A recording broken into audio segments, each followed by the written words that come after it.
Cerita mendiang Ayah Tiko ditipu rekan bisnis hingga diusir Ibu Eni dengan mobil truk ke Madiun.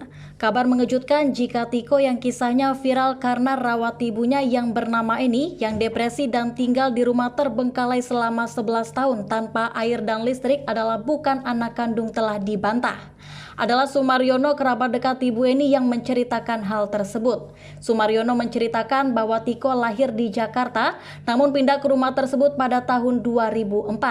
Hal itu dikarenakan seringnya terjadi banjir sehingga memutuskan pindah ke komplek PLN.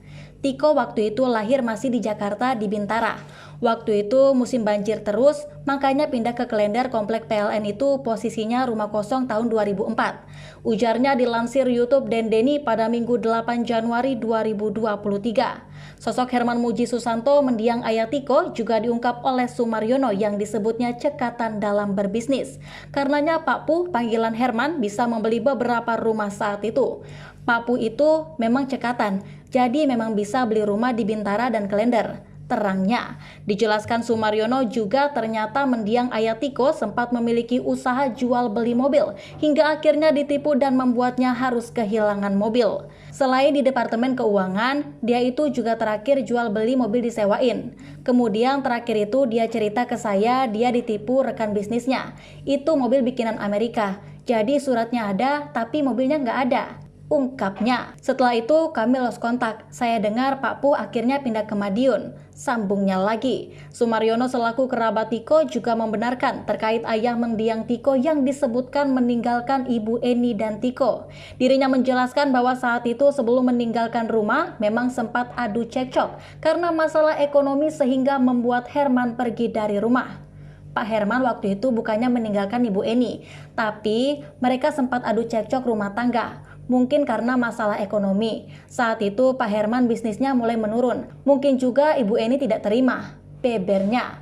Tak hanya itu saja, ternyata Ayah Tiko diusir saat itu pergi meninggalkan rumah dengan mengendarai mobil truk dan membawa barang-barangnya.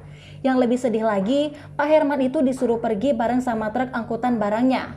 Terangnya lagi, diceritakannya pula bahwa ayah mendiang Tiko meninggal pada tahun 2015 di Desa Bayem Taman, Kabupaten Magetan. Pak Herman baru beberapa tahun di Madiun. Dia meninggal pada tahun 2015 dikebumikan di Desa Bayem Taman, Kabupaten Magetan. Jelasnya. Sementara terkait sosok Ibu Eni, Sumaryono mengatakan bahwa Ibu Eni sebelum menikah dengan mendiang Herman ternyata sudah sempat dibawa ke rumah sakit jiwa dan memang mempunyai riwayat penyakit tersebut. Ibu Eni ini sebelum menikah juga saya dengar sudah diperiksa ke RSJ. Sudah ada riwayat kayaknya kambuh juga. Terangnya lagi. Dilanjutkan anak Sumaryono, Ani, menegaskan bahwa alasannya baru muncul dan menceritakan kisah ini sekarang lantaran dirinya juga lupa. Namun saat viral kisah Tiko ini, dirinya dan keluarga kembali mengingat masa lalu bersama keluarga Ibu Eni. Saya juga menegaskan kenapa kami baru muncul. Bukan kami numpang tenar, nggak ada. Saya juga lupa, pas tiba-tiba viral baru ingat, tegas Ani. Sumaryono mengaku bahwa kedekatannya dengan keluarga Ibu Eni masih memiliki hubungan saudara. Saya dengan Ibu Eni itu karena satu desa, biasanya itu masih ada hubungan. Cuma kita kerabatnya itu nggak terlalu dekat. Kita hanya satu nenek dan kakek masih saudara, ungkap Sumaryono. Makanya kita panggil Pak Pu. Jadi posisinya masih tua keluarga dia daripada keluarga saya. Jelasnya lagi, ia juga menceritakan bahwa dirinya termasuk salah satu saksi terkait pernikahan Ibu Eni dan mantan suaminya yang menikah pada tahun 1996.